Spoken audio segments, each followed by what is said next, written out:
What starts as a simple getaway turns into one of the most brutal horror nightmares ever filmed. Mia is the kind of person who tries to outrun her past and just keeps tripping over it. She's a recovering addict, tense and raw, and the movie throws us right into her withdrawal, shaky, furious, and desperate to prove she can be clean. Her brother David still believes in her, even if he's a little naive, and he hauls Mia and 3 of his friends up to their family's remote cabin in the woods. Classic, cozy setup if your idea of cozy involves splintered floorboards and bad cell reception. The plan is simple.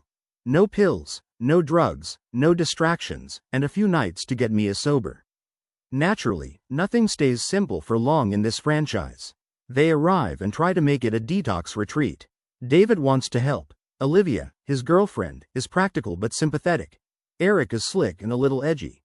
Natalie is trying to be supportive but clearly uncomfortable with how tense everyone is.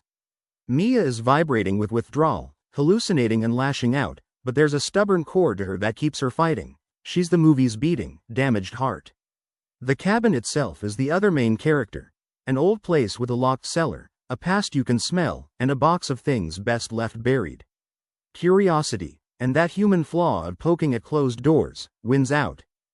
David finds a trapdoor, and under the cabin there's a hidden room where they unearth research materials left by some previous occupant. A book bound in something that does not look like it belongs on this earth, and an old tape that's been left with a recorder. The tape plays a voice and chanting that sounds like a bad dream. Of course they listen. Of course they read aloud. This is how late-night bad decisions are made. The tape and the book together are the catalyst. They aren't just spooky props, they're the mechanism of the horror. The chanting is translated, or partly translated, into a kind of permission. A door opens. Once it does, the house responds. It starts small. A noise in the wood, a shadow in the corner. But very quickly the uncanny becomes violent. The possession here isn't spooky whispers and ominous music only. It's punctured flesh, weird physical distortions, and a body horror level of gore that doesn't flinch. People cease to be themselves. The evil wants mouths to speak the old language, hands to do its bidding, and it spreads like a rumor you can't unhear. Mia, still on the edge from withdrawal, is especially vulnerable. The movie is smart enough to make her the emotional center. Whether she's tormented by real demons or the ghosts of her past dependence is part of the tragedy. She starts seeing things, then doing things she can't explain. Her friends get pulled into it, won by grotesque one-upmanship of the evil force. Sudden, brutal, and shocking deaths that corner and isolate the survivors. David tries to keep control, but control in this situation is an illusion. The house and whatever's attached to the book move faster than anyone can react. The possessions are not uniform. Sometimes the entity twists a person into a caricature of themselves, using their voice and body to mock and manipulate. Sometimes it erases them, using their body as a grotesque puppet. The violence is up close and personal. Friends become threats. Trusts are violated in ways that make you squirm even if you've built up a tolerance for gore. There are scenes where the movie practically dares you to look away, and honestly, you won't, because the film is paced to keep the tension taut and the shocks coming. It's messy in all the best ways for a modern horror. Visceral, ugly, and unrelenting. Between the kills and the screams, the film keeps circling Mia. She fights and is fought. At moments she seems lucid, at others she's almost entirely consumed. David's love for her becomes his worst liability and his only weapon. He refuses to give up on the sister he knows, even as everything suggests she's beyond help. That tension, between familial loyalty and the cold logic of survival, is where the movie sneaks in its emotional gravity. You're not just watching body parts. You're watching grief and hope and denial play out, and that makes the horror sting harder. There are a few characters who try to be the voice of reason. Olivia is the practical anchor, but practicality is a thin reed against supernatural nonsense. Eric is reckless and tries to be bravado personified, which, predictably, is not the best survival strategy. Natalie is compassionate and terrified, serving as a human mirror for the audience's own fear. They all do things you'd expect in a panic. Barricading doors, arguing about how to destroy what's infected, improvising weapons. But the movie also takes the time to make the consequences feel believable. People make mistakes. Injuries are real. Panic causes bad judgments. That realism in reactions lets the supernatural elements land with more force. The way the film stages its set pieces is worth noting. Instead of dwelling on long expository scenes, it moves in short, sharp bursts.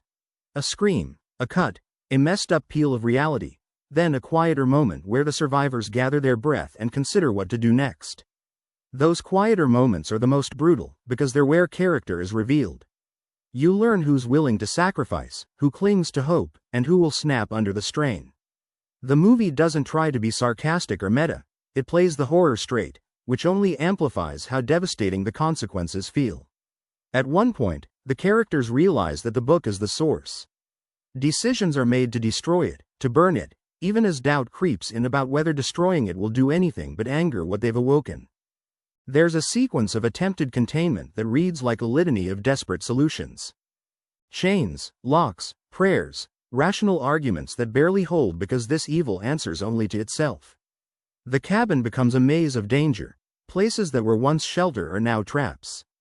People get isolated, phones don't work, time seems to stretch. As the body count rises, David's arc tightens into a single, tragic purpose: to save Mia or die trying.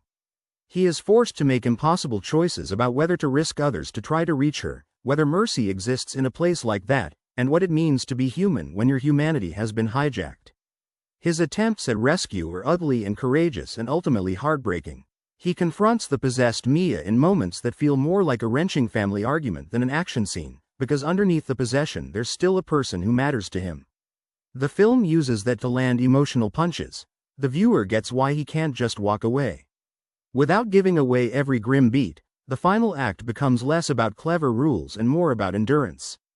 The survivors choke through the last stand, and the movie doesn't offer neat answers, because neat endings would be dishonest for this story. Instead, it doubles down on despair and a kind of weary sacrifice. The last scenes play like a bad dream come true. Losses, burned bridges, and a conclusion that asks whether the evil has been stopped or merely delayed. The final images stick with you. They're bleak, visceral, and a little maddening, which is precisely the point. Tonal-wise, the film is merciless. It wants to make you uncomfortable and it succeeds, but it also wants you to feel for the people being hurt. Jane Levy's performance as Mia pulls that off. She's ferocious and fragile in turns, giving the audience someone to root for even when her actions become monstrous.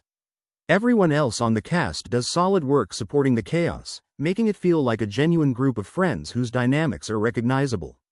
The movie is a horror movie at heart, but it's also a story about addiction, about family, and about how personal demons can be as lethal as literal ones when they get a foothold. There are moments of grim, almost perverse humor sprinkled in, not jokes, exactly, but small human reactions that break the tension for a breath.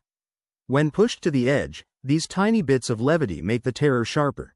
They remind you these are people, not just plot devices, and that makes the stakes matter. The filmmakers trust the audience enough to let the horror breathe and the performances carry the emotional load without spoon-feeding explanations. So, if you're looking for a measured, psychological retelling of old folklore, this isn't that film. If you want an assaultive, modernized horror experience where the imagery goes places that are deliberately uncomfortable, and where the central tragedy is anchored by believable people doing desperate things, you'll find it here.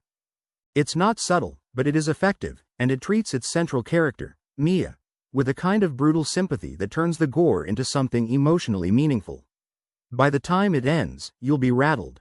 The film doesn't leave everything tied up in a bow, and the last shots stay with you, suggesting that the thing they disturbed is not easily put back to rest. That ambiguity, whether the evil is truly gone or just biding its time, is exactly the kind of lingering unease the movie wants to leave you with. You'll walk away feeling a little raw, a little vindicated for surviving the ride, and maybe, if you're like me, muttering a nervous joke about never, ever going on a detox retreat in a cabin someone else's family owns. If you enjoyed this recap, don't forget to like, subscribe, and comment your favorite horror movie below.